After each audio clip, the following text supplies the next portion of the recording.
ରାଧେ ରାଧେ ମୁଁ ସ୍ୱାଗତ କରୁଛି କାନାବିଲା। ଏଇ ରାସ୍ତା ଆଉ ଗାଡ଼ି ଗୁଡ଼ାକ ଦେଖି ଆଜି ଆମ ଘର କଥା ମୋର ବହୁତ ମନେ ପଡ଼ୁଛି। ସତ କହିବାକୁ ଗଲେ ମୋ ଭଉଣୀ କଥା ମୋର ବେଶୀ ମନେ ପଡ଼ୁଛି। ଯେତେବେଳେ ମୁଁ ଖଟରେ ଶୋଇଥାଏ ଆଉ ତାକୁ ବଡ଼ ପାଟିରେ ଅର୍ଡ଼ର କହୁଥାଏ ମୋତେ ପାଣି ଆଣିକି ଦେଲୁ, ଫ୍ୟାନ୍ ସୁଇଚ୍ ବନ୍ଦ କରିଦେଲୁ, ମୋ ପୁଅକୁ ଟିକେ ନେଇଗଲୁ, ମୋ ପାଇଁ ଖାଇବା ବାଢ଼ିଦେଲୁ, ଏମିତି ବହୁତ ସାରା କାମ ତାକୁ ମୁଁ କହୁଥାଏ। ଖଟରେ ଶୋଇଥିବି କିନ୍ତୁ କାମ ତାଙ୍କୁ ମୁଁ ବହୁତ କହୁଥାଏ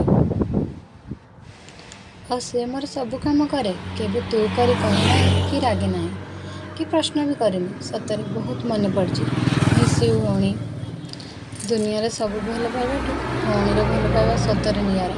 ସମସ୍ତଙ୍କୁ ଭୁଲି ହେଇଯିବ କିନ୍ତୁ ଭଉଣୀକୁ କେବେ ବି ଭୁଲି ହେବନି, କାରଣ ତା ସହିତ ହୃଦୟରୁ ସମ୍ପର୍କ ଯୋଡ଼ି ହେଇଥାଏ। ରକ୍ତରେ ହେଲେ ବି ହୃଦୟରେ ସବୁବେଳେ ରହିଥାଏ।